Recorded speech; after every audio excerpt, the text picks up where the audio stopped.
Uniformly accelerated motion के जो हम क्वेश्चंस कर रहे हैं क्लास में, उसी में और टाइप ऑफ क्वेश्चंस नोट करें।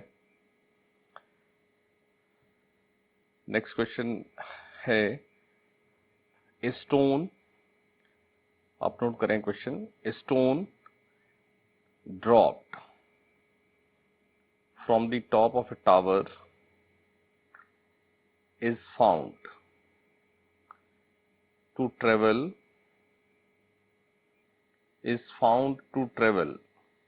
5/9 of the height of tower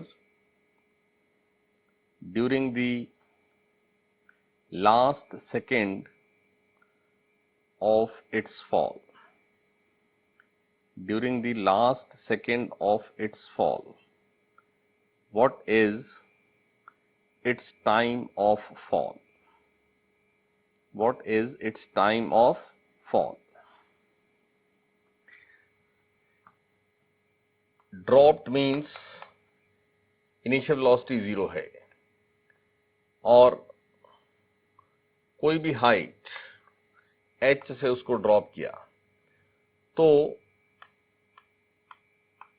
जो भी टाइम लगा है उसको, उस टाइम इंटरवल में जो लास्ट 1 सेकेंड है, उस लास्ट 1 सेकेंड में उसने इस टोटल हाइट का 5/9 ट्रेवल किया है इन लास्ट 1 सेकेंड। ठीक है, तो अगर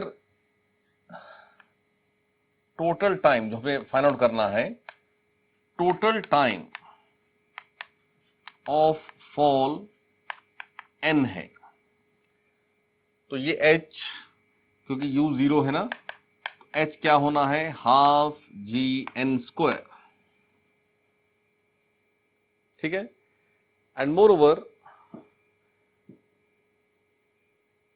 किसी भी n सेकेंड्स में जो लास्ट 1 सेकेंड है वो nth सेकेंड होगा। तो एक तरह से ये 5/9h जो गिवन है लास्ट 1 सेकेंड, क्योंकि हमने टोटल n सेकेंड्स माना है। If total time of fall is n, it implies the last 1 second is nth second. Last 1 second is nth second, और distance travelled in nth second का तो result है आपके पास कि वो होता है u प्लस g/2 2n-1, और u क्या है, u है 0, तो ये 5h/9 क्या है, g/2 2n-1, तो h यहां पुट कर दें, 5/9 half g n square, it is g/2 2n-1, और g/2 कैंसिल हो गया, तो 5n स्क्वायर, ये 9, तो 18n-9, यानी 5n square minus 18n plus 9 equal to 0। ये quadratic equation which can be solved. 5n square middle term split करें, 15n और 3n प्लस 9, सो 5n कॉमन लिया तो n-3 कॉमन लिया, n-3 इक्वल टू 0, तो 5n-3 और n-3 equal to 0, so any one of them can be 0, product है ये। तो यहां से आपके पास n इक्वल टू 3 भी हो सकता है और n इक्वल टू 3/5 भी हो सकता है, क्योंकि 5n-3 इक्वल टू 0 क्या देगा, n equal to 3/5। 3/5 means 0.6 second. देखो हमारा टोटल टाइम n इतना है कि उसमें लास्ट 1 सेकेंड एग्जिस्ट करता है, यानी confirm total n more than 1 तो है ही है, तो फिर n equal to 3/5 not possible, n equal to 3 is the possible answer. So total time of fall is 3 seconds. अब ये तो इस तरीके से सॉल्व किया हमने, लेकिन वो जो रिजल्ट है कि स्टार्टिंग फ्रॉम रेस्ट आपके पास कंसेक्यूटिव सेम टाइम इंटरवल में जो रेशियो है वो 1, 3, 5, 7, 9 इस तरह से है। तो अगर मैं 1 सेकेंड इंटरवल मानूं, इस रिजल्ट में वो इंटरवल कितने भी सेकंड हो सकता है बट सेम होना चाहिए। अगर मैं इसको 1 सेकेंड मानूं एज पर दिस क्वेश्चन, देखो यहां रेशियो वाइज देखो कि जो थर्ड सेकेंड है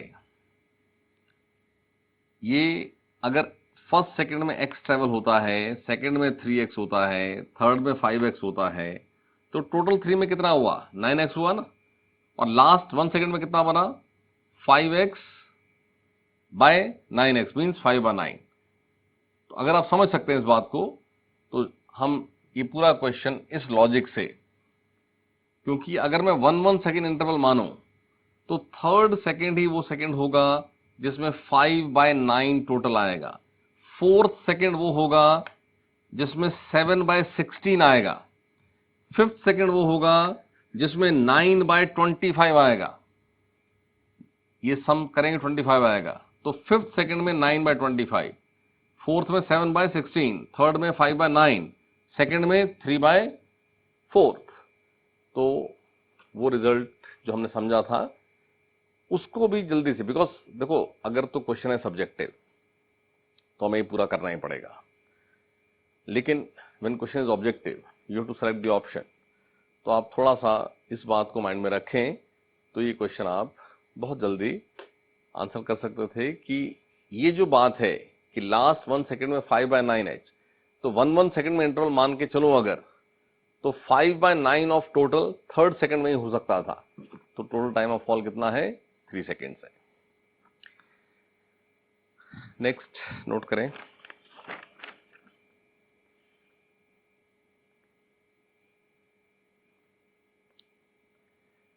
a ball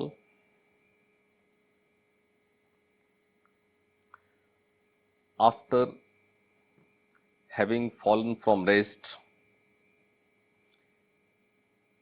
a ball after having fallen from rest under the influence of gravity for 6 seconds, under the influence of gravity for 6 seconds, crashes through a horizontal glass plate, crashes through a horizontal glass plate, comma, thereby losing 2/3 यानी 2/3 of its velocity, thereby losing 2/3 of its velocity, full stop.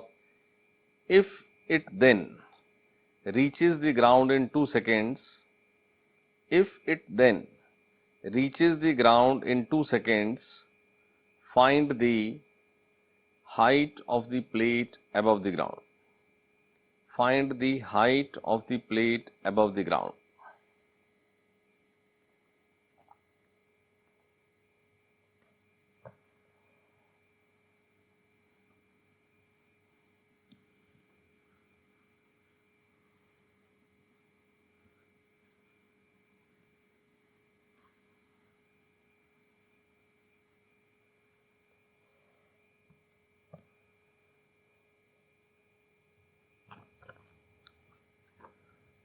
देखो question में drop किया है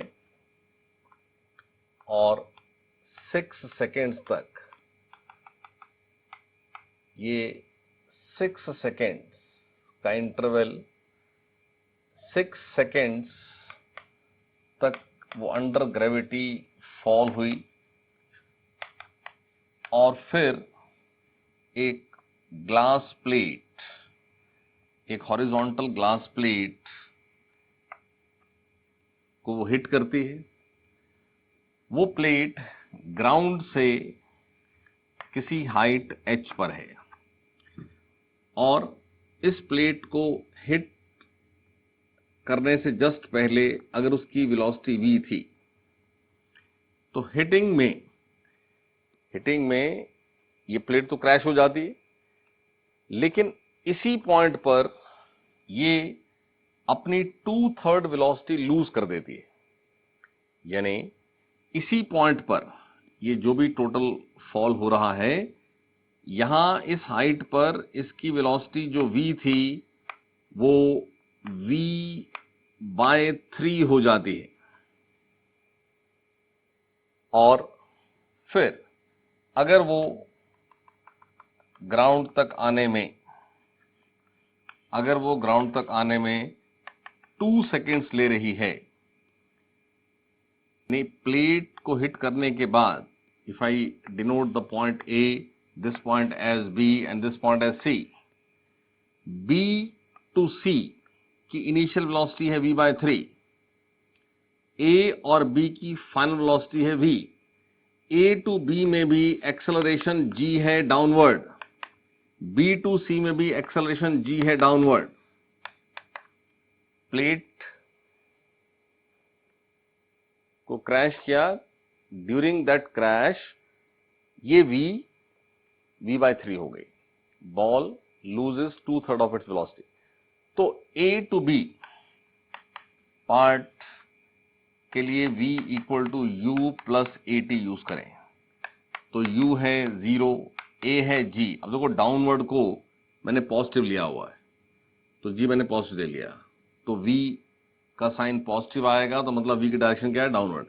और time था 6, तो यहां से v सॉल्व होता है 6g। g पुट कर सकते हैं 10, बट 6g रहने दो अभी। और B to C पार्ट के लिए इनिशियल वेलोसिटी u वो इस 6g का 1/3 ऑफ 6g का मतलब 2g। डायरेक्शन कहां, downward. Acceleration is g, direction कहां, डाउनवर्ड। और टाइम टेकन क्या है, टाइम टेकन है 2 सेकेंड्स। तो ये फर्दर h ट्रेवल करने के लिए BC पार्ट के लिए 2g इंटू 2 ut प्लस, ये सब डाउनवर्ड है, h भी डाउनवर्ड है, तो डाउनवर्ड को लिया हुआ पॉजिटिव, हाफ g, टाइम है 2 स्क्वायर। तो आपके पास 4g प्लस ये क्या बना, 2g, यानी कि आंसर है 6g, यानी कि आंसर है 60 मीटर। लास्ट में g को पुट कर दे 10, तो ये h आंसर है 60 metre.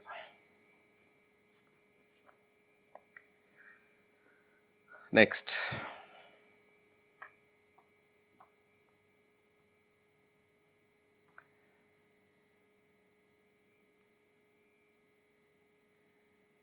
a person throws a ball vertically upwards. A person throws a ball vertically upwards and catches it after 6 seconds.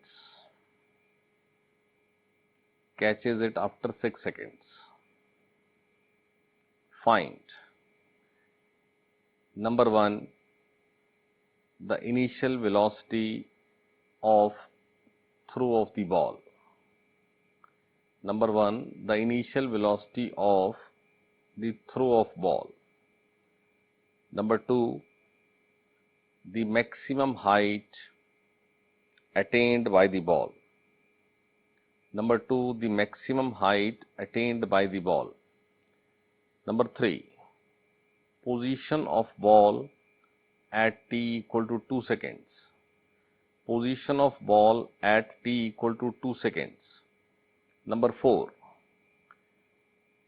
the time at which ball is 20 meter below the topmost point. The time at which ball is 20 meter below the topmost point.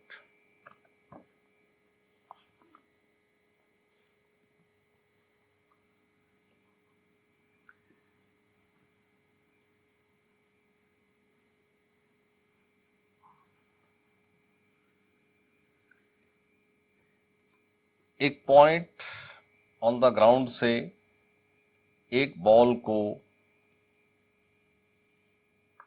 Vertically upward throw किया है with speed u, कुछ भी u, तो क्योंकि acceleration g है, कहां है, downward, यानी एक्सेलरेशन इनिशियल वेलोसिटी के अपोजिट है, तो इसको स्पीड को डिक्रीज होते हुए 0 होना है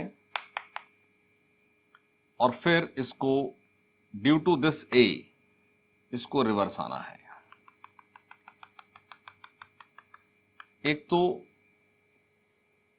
ये बात एज रिजल्ट ध्यान रखें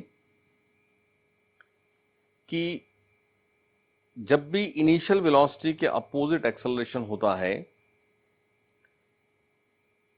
तो इस वेलोसिटी को 0 होकर के रिवर्स इसी a की डायरेक्शन में जब इसने स्पीड अप होना है तो आपके पास ये a टू b जो अपवर्ड जर्नी है और b टू a जो डाउनवर्ड जर्नी है, ये दोनों सिमेट्रिक होते हैं। सिमेट्रिक का मतलब जितना टाइम a से b तक लगेगा उतना ही टाइम b से a तक लगेगा। ये बात आप एज रिजल्ट याद रखें। समटाइम्स क्वेश्चन में ये एक्सेलरेशन, देखो ग्रेविटी तो बदलती नहीं है, ग्रेविटी के केस में तो अंडरस्टूड ही है बात, बट जरूरी नहीं ना कि केस ग्रेविटी का ही हो, कोई भी केस बना सकते हैं कि एक ऑब्जेक्ट की इनिशियल वेलोसिटी पॉजिटिव एक्स में थी, एक्सेलरेशन नेगेटिव एक्स में था, ठीक है ना, तो रिटार्ड होते हुए ये एक्सेलरेशन g ने इसको 0 किया। अब जब रिवर्स चलना है तो कभी कभी क्वेश्चन में स्टेटमेंट ऐसी होती है कि ये एक्सेलरेशन रहा तो opposite to this initial velocity, लेकिन उसका मैग्नीट्यूड जब ये रिवर्स स्टार्ट हुआ तो बदल गया। तो ये सिमेट्री वाली बात जो मैंने बोली है वो उसी केस में वैलिड है जिस केस में जो a टू b एक्सेलरेशन है वही b टू a भी रहे। ये ऑब्जेक्ट इस स्ट्रेट लाइन पे चलता हुआ वेलोसिटी इसकी अपोजिट हो जाए, अगर इसका एक्सेलरेशन का मैग्नीट्यूड और डायरेक्शन नहीं बदलता है तो ये अपने आप में कंप्लीट केस, ऊपर जाना और नीचे आना कंप्लीट केस यूनिफॉर्म एक्सेलरेशन ही माना जाएगा। ठीक है, तो जो एक्सेलरेशन इसको रिटार्ड कराए वही एक्सेलरेशन इसको रिवर्स में एक्सेलरेट कराए, तो उस केस में ये a टू b और b टू a सिमेट्रिक होता है। समटाइम्स क्वेश्चन में बात बदलते हैं, केस ये है कि ये स्लो डाउन होके 0 हुआ और रिवर्स में स्पीड अप हुआ, लेकिन जाते हुए एक्सेलरेशन का मैग्नीट्यूड अलग था और आते हुए अलग था। ऐसे केस में ये सिमेट्री वाली बात नहीं एप्लीकेबल होगी, ये ध्यान रखिएगा। लेकिन यहां ये सेम है तो यहां एप्लीकेबल है। यानी अगर क्वेश्चन में ये कहा गया है कि ये 6 सेकेंड्स के बाद वापस आ जाता है, क्वेश्चन में क्या है कि एक पर्सन ने बॉल थ्रो किया और 6 सेकेंड के बाद कैच किया, इसका मतलब A से B हाईएस्ट पॉइंट तक जाना, वेलोसिटी का 0 होना और फिर रिवर्स आना, ये टोटल जर्नी का टाइम कंज्यूम्ड है 6 सेकेंड्स, जिसमें जाना भी होना है 3 सेकेंड्स और आना भी होना है 3 सेकेंड्स। तो जो अपवर्ड मूवमेंट हुआ, अपवर्ड A टू B, इस मूवमेंट में final velocity 0, initial velocity upward तो प्लस u, मैं अपवर्ड को प्लस ले रहा हूं, और डाउनवर्ड क्या हो जाएगा, माइनस g, और t कितना, 3। कंप्लीट आना जाना टाइम था 6 सेकेंड्स, तो खाली अब जाना कितना होना है, 3 सेकेंड्स। तो इसको आपने सॉल्व किया तो u आ जाता है 3g, यानी कि 30 मीटर पर सेकेंड। ये जो क्वेश्चन है कि उसका हाईएस्ट पॉइंट तक जाने में जो इनिशियल वेलोसिटी ऑफ थ्रो था वो कितना है, जो फर्स्ट पार्ट है, उसका आंसर है 30। देन सेकंड पार्ट पूछा है कि उसने मैक्सिमम हाइट क्या अटेन की। तो दो वे से कर सकते हैं। अब u आ चुका है तो a टू b का h भी ढूंढ सकते हैं, या आप रिवर्स में चलो। रिवर्स में b टू a जो डाउनवर्ड ट्रेवल हुआ तो भी तो सेम h ही तो हुआ। तो डाउनवर्ड में अगर मैं b टू a सॉल्व करता हूं तो उसमें u 0 होगा, इनिशियल वेलोसिटी 0 होगी। तो वो जो h है वो simply half downward h downward g, तो डाउनवर्ड को यहां पॉजिटिव लिया तो g भी पॉजिटिव और टाइम है 3, डाउनवर्ड आने का टाइम भी है 3, तो क्या बना हाफ g 3 स्क्वायर। तो ये आपके पास 9 और ये 5 45 metre. Maximum height attained is 45 metre. Then third part पूछा है position of ball at t equal 2 seconds. इन्हें t 0 पे थ्रो किया, 2 सेकेंड्स में उसका डिस्प्लेसमेंट क्या है। तो डिस्प्लेसमेंट मैं अब अपवर्ड जर्नी में किसी अपवर्ड जर्नी का u है +30, ठीक है, a है -10 मीटर पर सेकेंड स्क्वायर, और आपको डिस्प्लेसमेंट इन 2 सेकेंड्स ये ढूंढना है। स्टार्टिंग पॉइंट से कितना डिस्प्लेसमेंट होगा। तो using s equal to ut plus half square, ये आपके पास s इज 30 इंटू 2 और माइनस हो जाएगा हाफ इंटू 10 इंटू 2 स्क्वायर, तो ये आपके पास 60 माइनस 20 यानी कि 40 मीटर। यहां से 40 मीटर का डिस्प्लेसमेंट यानी 2 सेकेंड्स के बाद उसकी पोजीशन यहां होगी, 40 metre above the ground, above the point of throw वो ऑब्जेक्ट होगा, ठीक है।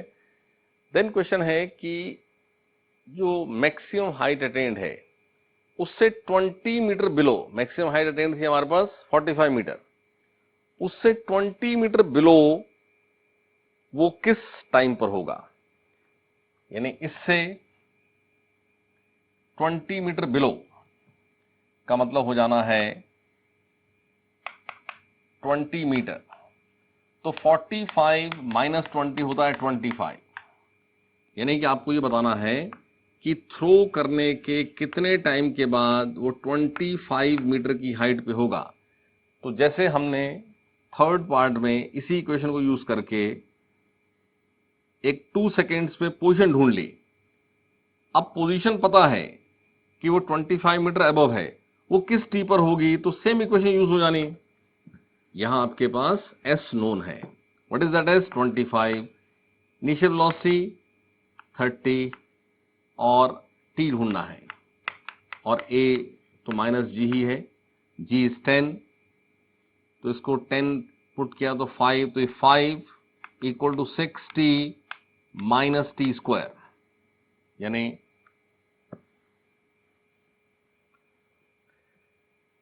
T square minus 60 plus 5 equal to 0, ठीक है।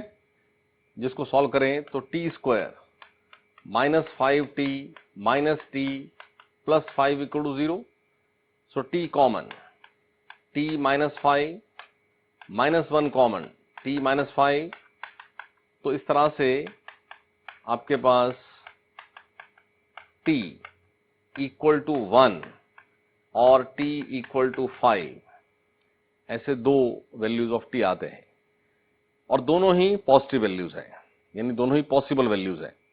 अब आप समझे कि दो आंसर्स क्यों आए, क्योंकि जिसको आपने अपवर्ड थ्रो किया, क्वेश्चन में ये पूछा है कि थ्रो करने के कितने टाइम के बाद वो 25 मीटर की हाइट पे होगा। तो अपनी कंप्लीट जर्नी में जाते हुए और ऐसे ही आते हुए, ऐसे दो मूवमेंट्स आने हैं, ऐसा 2 बार होना है जब उसकी हाइट 25 होनी है। एक बार जब उसकी वेलोसिटी की डायरेक्शन अपवर्ड होगी, यानी कि अप जाते हुए, और एक बार डाउन आते हुए। तो इसमें जो टाइम कम है यानी ये तो t0 था, ये t0 था। अप जाते हुए जो इस हाइट पर है तो उस समय 1 सेकेंड हुआ है, और रिवर्स आते हुए टाइम यहीं से काउंट हो रहा है, जब वो इस पॉइंट पर है तो सेकंड आपका आंसर ये है। अरे समझ में, 0 से t0 से 1 सेकेंड के बाद वो इस हाइट पर होगा, और यहीं से काउंट करें तो 5 सेकेंड्स के बाद दोबारा यहां होगा। यानी अगर आपसे कोई पूछ ले कि इस हाइट पर जब वो 2 बार होता है तो कितने इंटरवल के बाद होता है, तो आंसर है 5 - 1 4, क्योंकि यहां से अप जाना और यहां से वापस आना, ये टाइम क्या है, 4 सेकेंड। और इसी एग्जांपल से आप देखें, वो जो मैंने सिमेट्री की बात समझाई थी, यानी अगर मैं बीच में इस पॉइंट का नाम सी रखता हूं, तो जैसे कहा था ना अपवर्ड और डाउनवर्ड सिमेट्रिक है, तो अगर कोई बीच में पॉइंट लेते हैं आप सी लाइक दिस, तो ये भी ध्यान रखें कि ए टू सी जो टाइम होना है, सी टू ए भी वही टाइम होना है। आप देख लें, ये है 1 सेकेंड ना, तो 5 सेकेंड में यहां पहुंचा तो ये भी फर्दर 1 सेकेंड, तो टोटल टाइम दिया ना 6 सेकेंड आपको, तो प्रूव होती है बात कि 5 सेकेंड यहां और ये 1 सेकेंड था, तो रिवर्स में भी ये 1 सेकेंड है, तो आपके पास यहां 1 सेकेंड और। ऐसे ही यहां से यहां आ रहा है 5 - 1 4 सेकेंड्स, तो 2 सेकेंड्स जाना होना है और 2 सेकेंड्स ही आना होना है। ये अपवर्ड और ये डाउनवर्ड सिमेट्रिक होना, सी पॉइंट पर जो स्पीड है अपवर्ड, वही स्पीड सी पर होनी है, बट होनी क्या है, डाउनवर्ड। यानी जो वैल्यू है वो भी आते हुए जाते हुए सेम होगी। मतलब सिमेट्री की ये बात बीच के किसी पॉइंट सी पे भी चेक करो तो भी वैलिड होती है। तो जब भी ऐसा केस है कि इनिशियल वेलोसिटी के अपोजिट एक्सेलरेशन है, चाहे वो वर्टिकल केस हो चाहे कोई हॉरिजॉन्टल केस हो, तो हमेशा रिवर्स होना ही है। रिवर्स होना है तो किसी पर्टिकुलर डिस्प्लेसमेंट की बात करेंगे तो वो 2 बार होना है, एक बार जाते हुए और एक बार आते हुए। जब भी एक्सेलरेशन इनिशियल वेलोसिटी के अपोजिट दिया होगा तो इस बात की पॉसिबिलिटी है ना कि वो रिवर्स होना है उसने, तो रिवर्स होना है तो फिर इसमें तो हर पॉइंट 2 बार क्रॉस होगा, एक बार जाते हुए एक बार आते हुए, तो आपके पास 2 टाइम आएंगे ही आएंगे। नेक्स्ट नोट करें,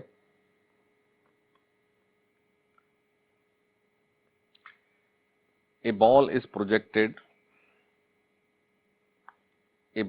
projected with certain initial speed. A ball is projected with certain initial speed and it appears at height y. A ball is projected with certain initial speed and it appears at height y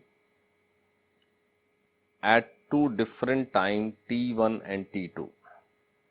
It appears at a height y at 2 different time t1 and t2. Find number 1 initial speed, number 2 maximum height attained, and number 3 the value of y. Find number 1 initial speed, number 2 maximum height attained, and number 3 the value of y. ये जैसा example किया है वैसा ही case, एक object को आपने upward throw किया और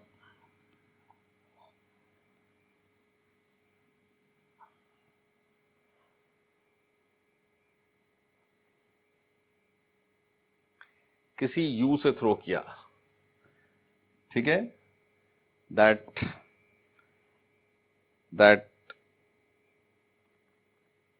यू इज नॉट गिवन, लेकिन ये टोटल हाइट जिसको मैक्सिमम हाइट बोलते हैं ये कुछ h है, लेकिन अप जाते हुए हाइट y पर ये 2 टाइम के बाद होता है t1 एंड t2। समझे इस पॉइंट को, ये 2 टाइम होने ही हैं, एक बार जाते हुए एक बार आते हुए, यानी t0 के बाद t1 टाइम A से इस C तक का टाइम t1 और A से सी, बी और वापस सी, यहां तक का टोटल टाइम है T2। ये मीनिंग इस बात का, ठीक है। तो इसका U क्या है, इसका मैक्सिमम हाइट क्या है, और साथ में ये भी पूछा है कि ये Y क्या है। तो जो भी Y हो, वो Y इसी इक्वेशन में पुट करें तो उससे T सॉल्व होता है, यानी Y is UT plus half, sorry minus, क्योंकि ये U प्लस लिया ना तो G माइनस GT स्क्वायर। हमने जब डाटा गिवन था, जब U की वैल्यू नोन थी, Y की वैल्यू नोन थी, तो इस क्वाड्रेटिक इक्वेशन को ही हमने सॉल्व किया था। यानी जो पिछले एग्जांपल में 1 और 5 क्वाड्रेटिक इक्वेशन के फैक्टर्स आए थे, या बोलते हैं रूट्स आए थे। देखो थोड़ा सा मैथ्स आपने जो 10 तक पढ़ा हुआ उसकी भी हेल्प ले सकते हैं। जैसे आपने ये पढ़ा हुआ है कि अगर ax square plus bx plus c equal to 0 कोई क्वाड्रेटिक इक्वेशन हो, और इस क्वाड्रेटिक इक्वेशन के अगर alpha and beta are the roots, ठीक है, तो sum of the roots alpha plus beta minus B upon A होता है, और product of the roots C upon A होता है।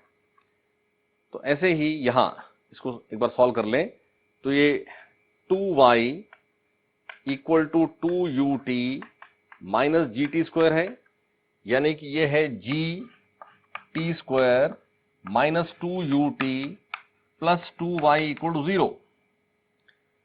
और इस क्वाड्रेटिक इक्वेशन के दो रूट्स हैं T1 एंड T2। तो अगर T1 and T2, if T1 and T2 are the roots, then sum of the roots T1 plus T2, it is minus b upon A. b क्या है, x का coefficient, यहां पर t में quadratic है ये, तो t का कोफिशिएंट क्या है, माइनस 2u, तो minus of minus 2u upon t square का कोफिशिएंट क्या है, g, तो g, तो यहां से माइनस कैंसिल हो गया, यानी g into T1 plus T2 bye 2, ये आपके पास u आ गया। जो इनिशियल वेलोसिटी पूछा है उसका आंसर आ गया g into T1 plus T2 bye 2। और सेकंड हमें ये टोटल h भी बताना है। देखो इसका h तो एक बहुत क्विक सॉल्व हो सकता है। कैसे, ये T1, तो रिवर्स में C टू A भी T1, तो A to B to C है T2 और C टू A है T1। So what is total time of light, it is T1 plus T2।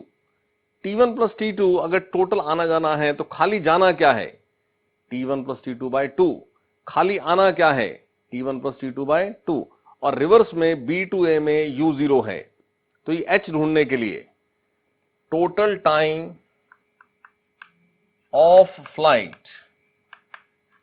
आपके पास सॉल्व हो रहा है T1 प्लस T2। दोबारा देख लें इस बात को, यहां से यहां तक का टाइम T1 है, तो क्योंकि ये आना जाना सिमेट्रिक होता है तो रिवर्स में ये वापस आना भी क्या है, T1, और यहां से यहां तक का टाइम है T2, तो फर्दर T1, तो total time of flight is T1 plus T2, which implies कि B टू A जो टाइम टेकन है वो है half of T1 plus T2। तो B टू A में total distance travelled h in this time, और u है 0, तो half g T1 plus T2 square. ये सेकंड पार्ट ये हो गया, एक पार्ट ये हो गया। नाउ थर्ड पार्ट पूछा था y, तो इसी इक्वेशन में c upon a, what is c, c is 2y and what is a is g। तो T1 product of the roots T1 T2 is c upon a, c part is constant part, it is 2y, और a है t square का coefficient g। तो यहां से y solve होता है g/2 t1 t2।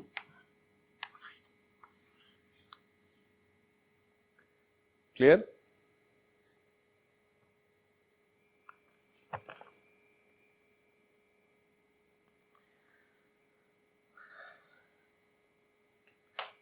Next note करें example.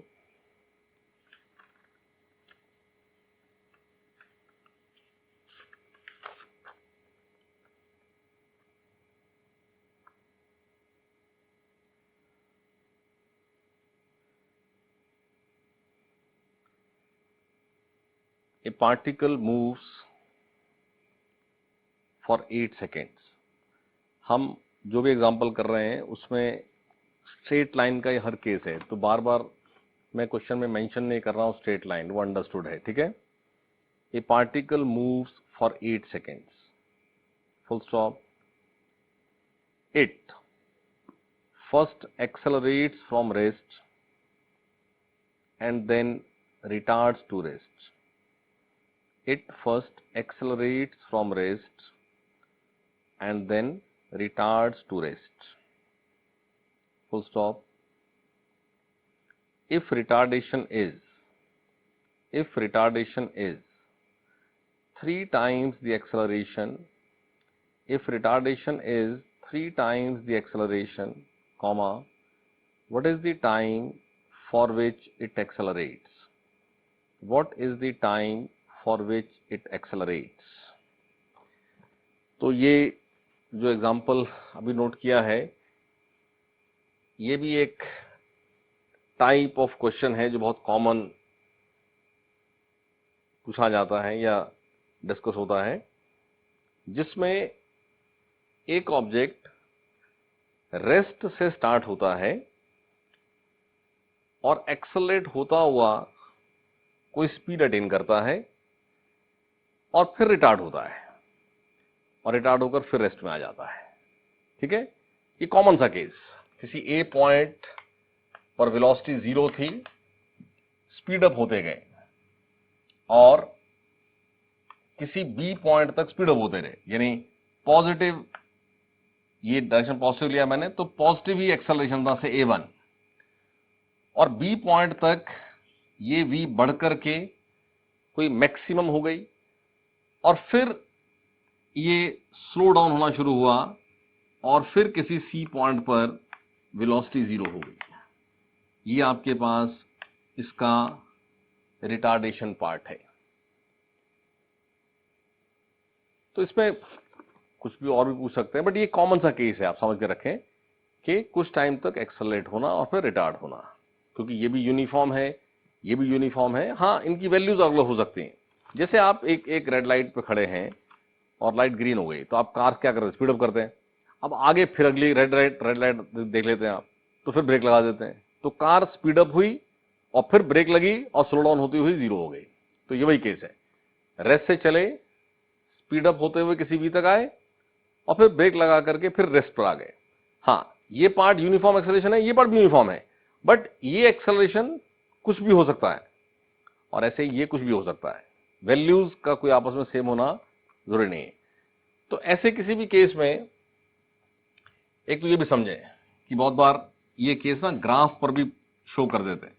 तो वेलोसिटी टाइम ग्राफ, अब ये है तो यूनिफॉर्म ही, तो इस तरह से ये केस एक स्ट्रेट लाइन, पॉजिटिव स्लोप और फिर ऐसे बना देना, ये वो v है जो मैक्सिमम अटेन हुई, इसका स्लोप है a1 और इसका स्लोप, ये नेगेटिव स्लोप की लाइन है, वो है a2। तो ये केस का वेलोसिटी टाइम ग्राफ ये बनेगा। रेस्ट t0 पर रेस्ट था और फिर फाइनली v0 है। अब टोटल टाइम इस क्वेश्चन में गिवन है कि a से c तक का टोटल टाइम जो है वो 8 सेकेंड्स है, ये गिवन है। Total time is 8 seconds. और फिर ये पूछा है कि for what time it accelerates, यानी a टू b का टाइम बताना है, लेकिन साथ में ये भी गिवन है कि उसका जो रिटार्डेशन है उसका मैग्नीट्यूड एक्सेलरेशन के मैग्नीट्यूड का 3 टाइम्स है, यानी a2 की जो वैल्यू है वो 3a1 है, a2 की वैल्यू 3a1 है।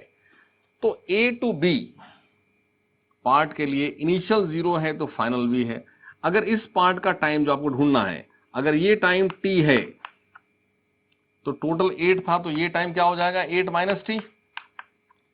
तो a to b पार्ट के लिए फाइनल वेलोसिटी v है, इनिशियल 0 है, तो v इज 0 प्लस a1t। और b to c पार्ट के लिए फाइनल इज 0 और ये v ही इसका इनिशियल हो गया, तो v minus a2 into 8 minus t। ये माइनस क्यों लिया? क्योंकि वेलोसिटी की डायरेक्शन के अपोजिट था, it is a case of retardation. लेकिन क्वेश्चन में बोला है कि रिटार्डेशन का मैग्नीट्यूड यानी वैल्यू a2 जो वैल्यू है ना ये 3 टाइम्स a1 है, यानी आप ये माइनस साइन यहां 0 इक्वल टू v, ये खाली वैल्यू पुट करनी है, तो 3a1 और ये 8 माइनस t। तो फर्स्ट इक्वेशन से v है a1t, सेकेंड इक्वेशन में ये v यहां ले आइए, तो v है 3a1 8 माइनस t। तो इस v को यहां पुट कर दें, ये v क्या है इक्वल टू a1 t। तो a1 से a1 कैंसिल, आपके पास बचता है t equal to 24 minus 3t, यानी कि 4t इज 24, यानी कि t क्या हो गया 6। यानी इस पार्ट का टाइम क्या है 6। और क्योंकि ये एक स्टैंडर्ड क्वेश्चन है, इस तरह के केसेस आपको कई बना के दिए जाते हैं, तो कुछ थोड़ी सी बात एज रिजल्ट यहाँ स्टैंडर्ड लिंक भी कर लें। लेकिन अगेन मेरी बात ध्यान रखना, कोई भी रिजल्ट हमने याद नहीं करना है, हमने अपनी प्रैक्टिस में सारी बात बार बार समझनी है, और समझते समझते वो रिजल्ट हमें अपने आप याद हो जाता है। बिना बात को समझे हुए, बिना बात को कैरी किए हुए, खाली रिजल्ट कैरी करके हम जब आगे चलते हैं तो हमें फाइनली कंफ्यूजन होता है। एग्जाम में एग्जामिनर एक ही बात को ना बड़े तरीके से पूछ सकता है। तो पूरी फिजिक्स में हर टॉपिक में बात ध्यान रखना, बहुत बार आप एडिशनल कुछ बुक्स पढ़ना शुरू हो जाते हैं और बुक्स के अंदर, या इवन कई बार टीचर्स भी पढ़ाने वाले ऐसे हैं जो आपको फिजिक्स आसान करने के लिए हम एक को रिजल्ट करा देंगे, जल्दी हो जाएगा, ऐसा मिसगाइड करते हैं। आप समझें, अभी अभी वो रिजल्ट खाली याद करेंगे तो अभी बहुत अच्छा लगेगा, बट जिस दिन पूरी फिजिक्स हो जाती है ना, 20 चैप्टर हो जाते हैं, तो फिर कंसेप्ट आता नहीं है, और हर चैप्टर में बहुत सारे रिजल्ट्स याद किए हुए हैं, तो फाइनली हमसे सब मैच हो जाता है। तो इसलिए वो गलती नहीं करना। आप ये एक पूरा बात समझ ली हमने, ठीक है। अब इसी में जैसे जब भी ऐसा केस रहेगा तो उसमें इस एक्सेलरेटेड पार्ट का time let us suppose t1 है और ये पार्ट का टाइम t2 है, ठीक है।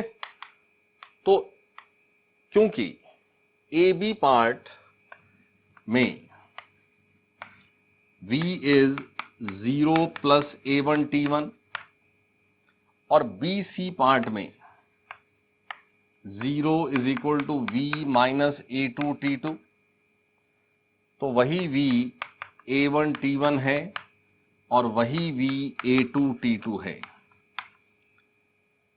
तो ध्यान रखें कि जब भी ऐसा क्वेश्चन आएगा तो इस पार्ट का a और इस पार्ट का टाइम, इस पार्ट का a और इस पार्ट का टाइम, ये प्रोडक्ट हमेशा सेम होगा। यानी अगर कहीं किसी क्वेश्चन में ऐसा दे दिया जाए कि जो मैग्नीट्यूड ऑफ एक्सेलरेशन है ए बी पार्ट का वही मैग्नीट्यूड ऑफ रिटार्डेशन है बी सी पार्ट का, तो ये बात ट्रू होगी कि जो टाइम ए बी का होगा वही टाइम बी सी का भी होगा। बहुत बार ना देखो, ये सब रिजल्ट जब धीरे धीरे हमें कुछ याद हो जाते हैं तो ऑब्जेक्टिव क्वेश्चन में बड़ी हेल्प मिलती है। जैसे टोटल टाइम दिया था 8 सेकेंड्स और ये कहा था कि रिटार्डेशन का मैग्नीट्यूड इसका 3 टाइम्स है, यानी आपको समझ में आया कि ये रेशियो 1:3 है। आप यहां से देखें ना, A1/A2 इज व्हाट, T2/T1, यानी अगर एक्सेलरेशन के मैग्नीट्यूड का रेशियो 1:3 है तो टाइम टेकन का रेशियो 3:1 है। तो टोटल टाइम 8 है, तो 8 को मैं 3:1 में डिवाइड करूं तो ये पार्ट 6 आएगा, ये पार्ट 2 आएगा। तो what is the time for which it accelerates? Answer is 6 second. तो बिना कुछ किए ये बात, क्योंकि मुझे एज रिजल्ट पता थी तो मैंने जल्दी से उसको कर लिया, लेकिन ये बात रिजल्ट क्यों है, ये पूरी बात आपको आनी चाहिए। इसलिए क्वेश्चन करते समय आप पूरी बात सोचें और फाइनली इस बात को चाहे यूज कर लें। और इसी के साथ ये भी देखें कि अगर ये ए बी पार्ट का जो डिस्प्लेसमेंट है वो है S1 और BC पार्ट का डिस्प्लेसमेंट है S2, ठीक है? तो AB पार्ट में V² माइनस 0² इज 2A1S1 और ये AB पार्ट के लिए V² माइनस 0² इज 2A1S1। ऐसे ही B2C पार्ट के लिए 0² minus V² is 2 minus A2S2, तो माइनस कैंसिल हो जाएगा, V² इज 2A2S2। वही V² 2A1S1 है, वही V² 2A2S2 है। तो यहां से आपके पास इन दोनों से ये भी रिजल्ट बनेगा कि A1S1 भी वही होता है जो A2S2 होता है। अरे सुने, और अगर कहीं टोटल डिस्टेंस दिया होता और ये पूछा जाता कि कितना डिस्टेंस ट्रेवल हुआ है ड्यूरिंग एक्सेलरेशन, तो अगेन आप इस रेशो से इसको लिंक कर देते हैं और जल्दी सॉल्व हो जाता।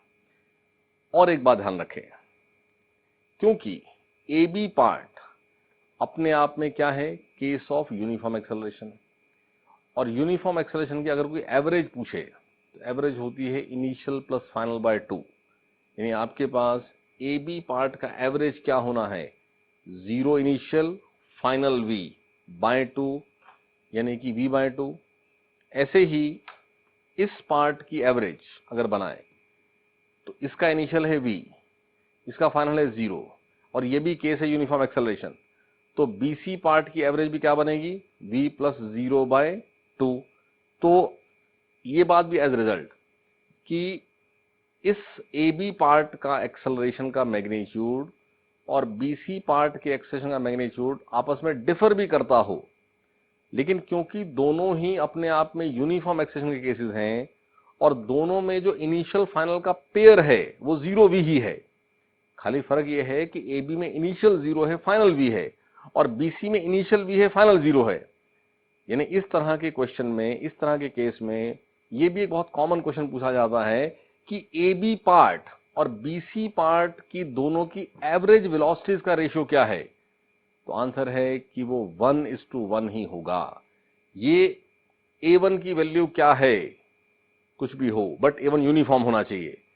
A2 की वैल्यू क्या है, कुछ भी हो, यूनिफॉर्म होना चाहिए। तो AB पार्ट और BC पार्ट की एवरेज वेलोसिटीज का रेशियो हमेशा 1:1 आएगा, ठीक है? अब इसी में सम टाइम और एडिशन कर देते हैं, वो ये कि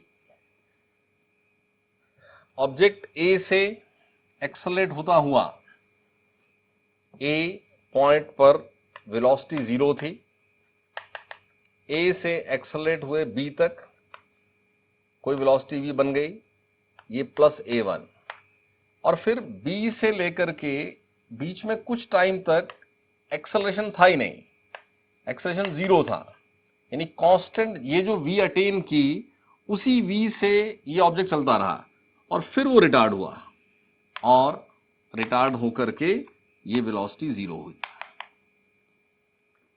जो हमने पिछला एग्जांपल किया ना, उसमें ये बात भी कभी कभी ऐड हो जाती है कि BC पार्ट बीच में एक और आ गया।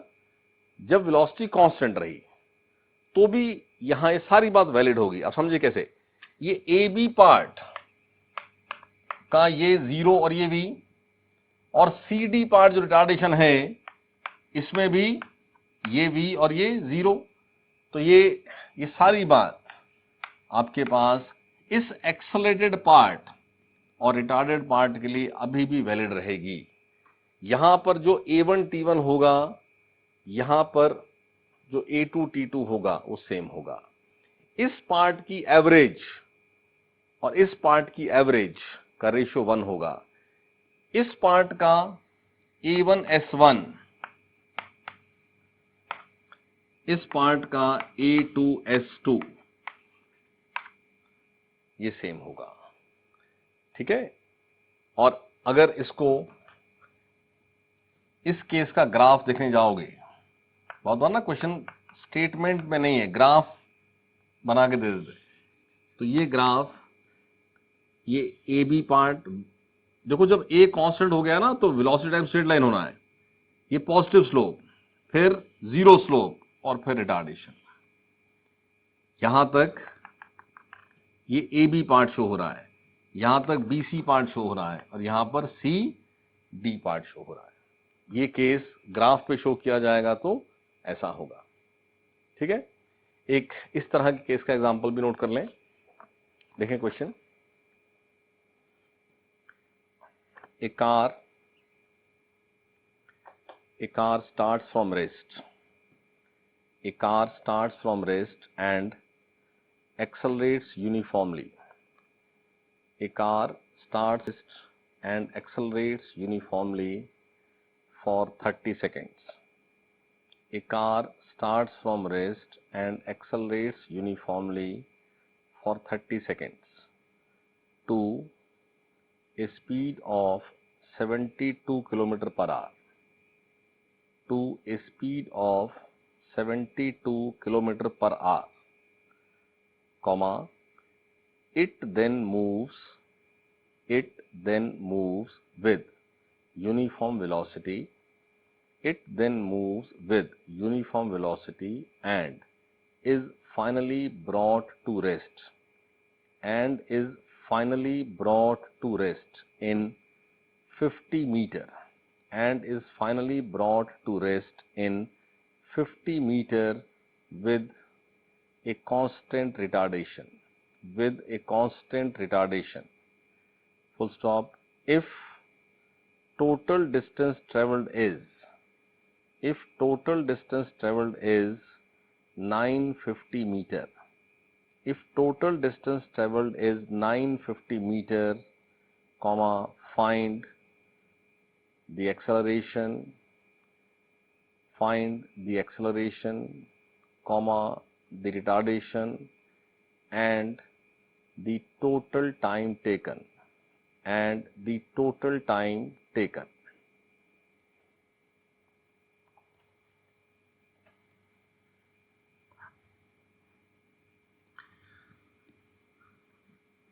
तो ये केस है, कार स्टार्ट फ्रॉम रेस्ट।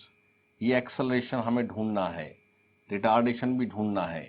ये टाइम 30 सेकेंड्स है, ठीक है। और जो v यहाँ एक्वायर्ड है वो v दिया है 72 किलोमीटर पर आवर का मतलब 72 इंटू 5/18 यानी कि 20 मीटर पर सेकेंड। ये जो v उसने एक्वायर की है वो है 20 मीटर पर सेकेंड। तो इतनी सी इंफॉर्मेशन से आप एक्सेलरेशन बना सकते हैं, क्योंकि ए टू बी पार्ट के लिए using v equal to u plus A T, so 20 is equal to 0 plus a1 into 30। तो यहां से 2/3 मीटर पर सेकेंड स्क्वायर, ये आपके पास a1 सॉल्व होता है एक्सेलरेशन, ठीक है। और B to C part again A0 है, ऐसा बोलो ना, it then moves with uniform velocity and is finally brought to rest in 50 metre.